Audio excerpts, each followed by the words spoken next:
Hey, salut à vous, j'espère que vous allez bien.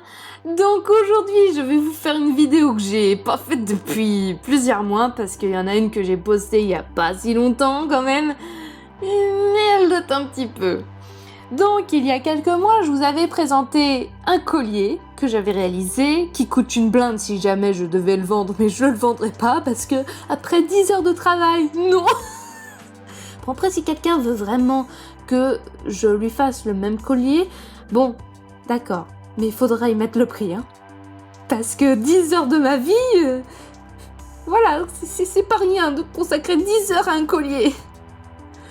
Donc bref, aujourd'hui je vais vous présenter un autre collier qui lui m'a quasiment rien coûté, contrairement au précédent. Alors, tout ça pour vous dire que ce collier, c'est uniquement de la récupération. Ouais, quasiment, hein. Alors, déjà, je vais vous présenter un petit peu la base du collier. Donc, vous voyez les branches ici. C'est moi ou une partie est à l'envers? Mais une partie est à l'envers. Attendez. Voilà. Ça va mieux. Donc, ces branches-là et du coup, le branchage ici plus la petite fleur stracée et la suspension du strass jaune, ça faisait partie d'un collier. Alors, il faut savoir qu'à l'époque où j'habitais chez mes parents, on avait de temps en temps une dame qui déposait devant chez nous, mais pas que chez nous, hein, qui déposait devant la porte de plusieurs personnes des sacs remplis de fringues et d'objets en tout genre. Alors la plupart du temps on gardait pas grand chose, hein, mais de temps en temps il y avait des trucs que je gardais quand même. C'était surtout moi et ma soeur qui gardions des trucs, hein. Et parmi les trucs que j'avais repérés, il y avait un collier qui était magnifique, mais qui malheureusement était en partie endommagé. Et donc la partie centrale du collier, qui était malheureusement jolie, hein, si elle avait été bien conservée, parce que je crois qu'il y avait une abeille, qu'il y avait des fleurs aussi, mais si vous voulez, je sais pas ce qui s'était passé, mais c'était vraiment pas beau, quoi. C'est comme s'il y avait eu un gros coup dessus et du coup ça avait été complètement massacré. Même moi, si j'avais restauré le truc en peignant par-dessus, ça se serait vu parce que ça, si vous voulez, le truc avait pris des marques et donc même en peignant, ça se serait vu. On aurait vu qu'il y avait eu des impacts. Voilà quoi, c'était vraiment très abîmé. Donc malheureusement j'ai jeté cette partie-là parce que même en faisant tout mon possible pour repeindre par-dessus, ça se serait vu, ça aurait été dégueulasse plutôt qu'autre chose. Donc j'ai conservé quand même une partie du collier parce que bon, comme vous le voyez ici, tout n'est pas cassé, tout n'est pas abîmé, hein. Parce que je peux vous dire que les deux parties là sont en très bon état, même en excellent état. Donc j'ai gardé du coup le collier et la chaîne dans un coin en me disant qu'un jour j'arriverai certainement à faire une partie centrale qui ferait de nouveau un beau collier. Ensuite, j'ai reçu en cadeau d'une commande les fameuses perles ici que vous voyez qui sont orange, non pas orange, jaune, mais qui apparaissent à l'écran un petit peu orangé, avec des reflets AB. Donc les reflets AB, si vous ne savez pas ce que c'est des reflets irisés qu'on donne à une perle.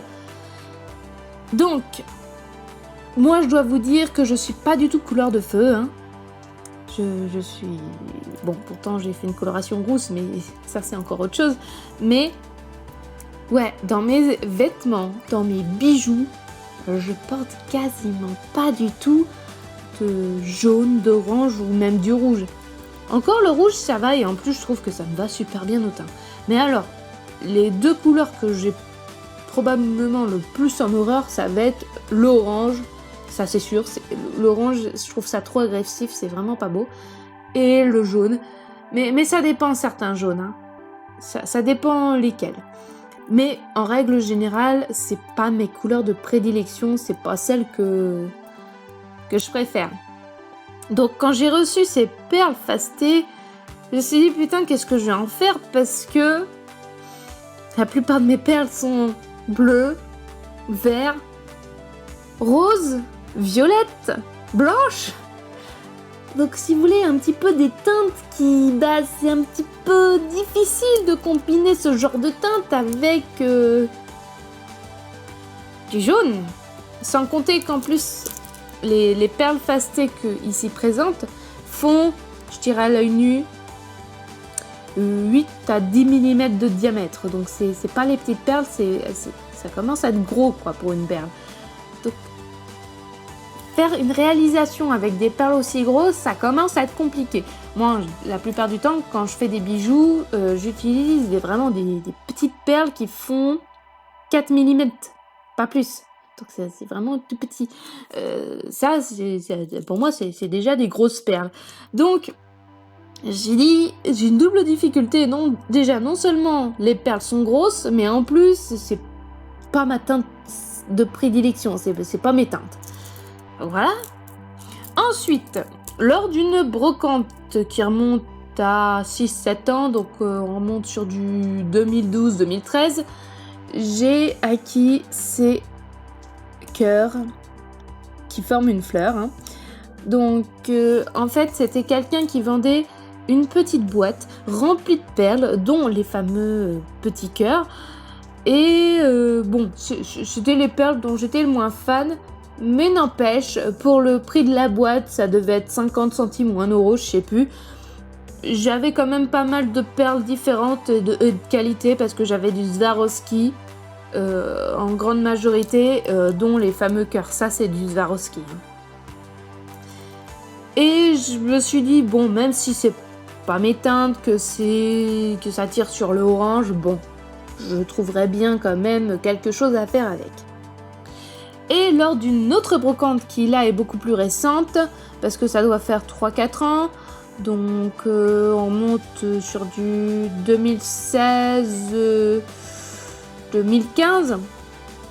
j'ai trouvé cette goutte qui était vendue seule, hein, comme pendentif.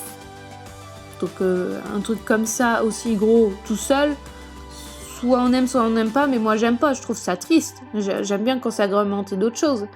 Enfin, quand il y a autre chose à côté, sinon je trouve ça triste.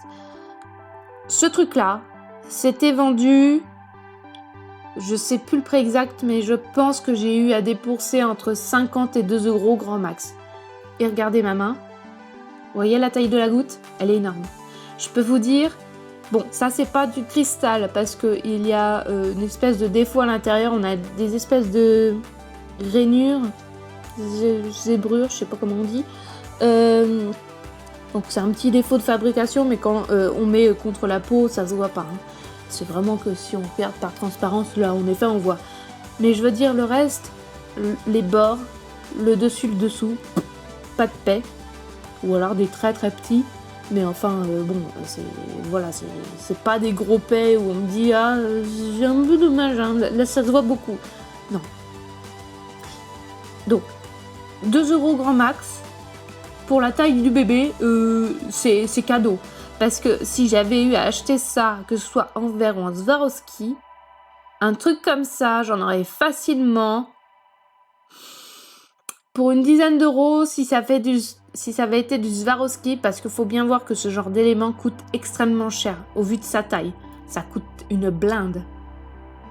Si j'avais acheté ça en verre, ça aurait peut-être été un petit peu moitié moins cher, mais je pense qu'on aurait été au-dessus des 5 euros quand même, parce que c'est quand même un gros élément.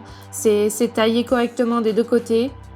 Il n'y a pas d'asymétrie, parce que des fois le souci de genre de machin, c'est que d'un côté c'est à peu près bien taillé, mais de l'autre côté il y a un décalage au niveau du taillage. Et du coup c'est pas top.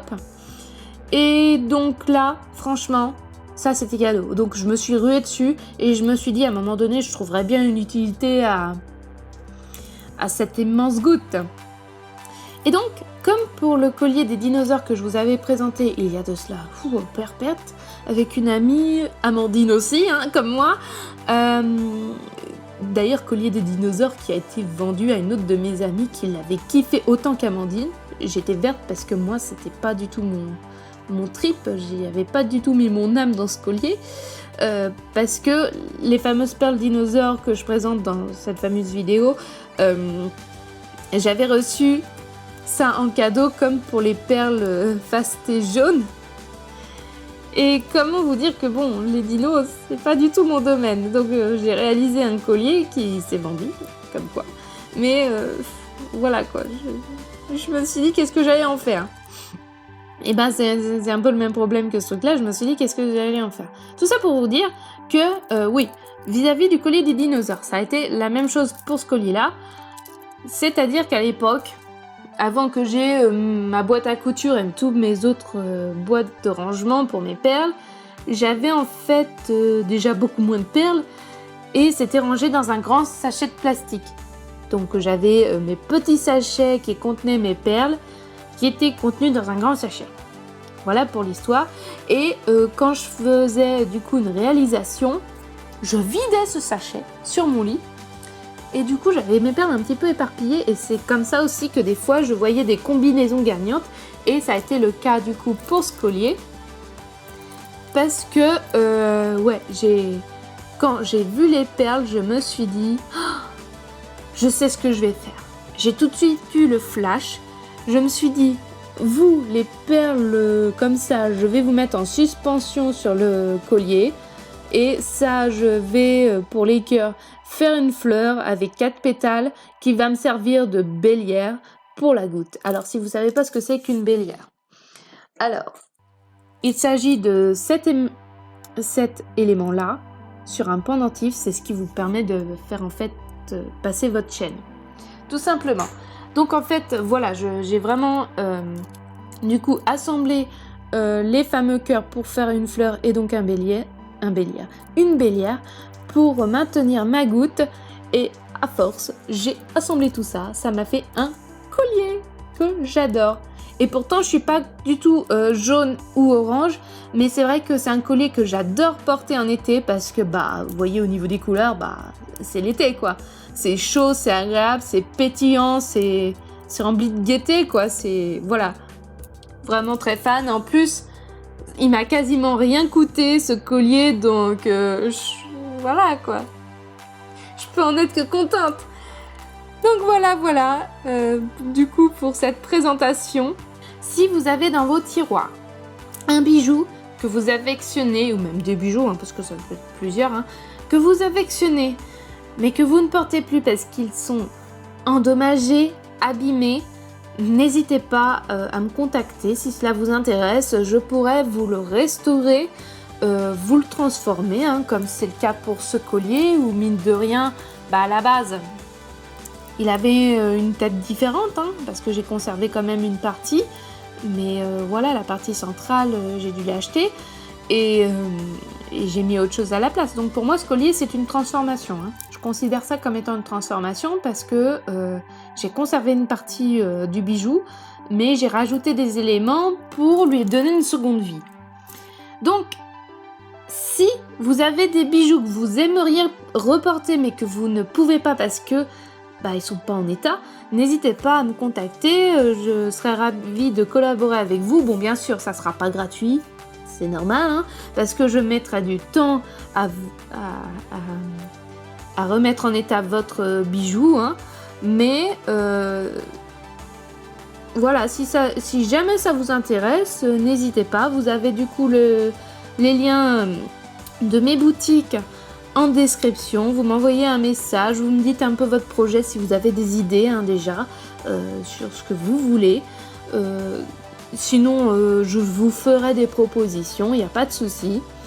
Sachez aussi qu'il y aura un acompte, hein, si je dois collaborer avec vous, il y aura un acompte de 30 € qui sera déduit du montant final, hein.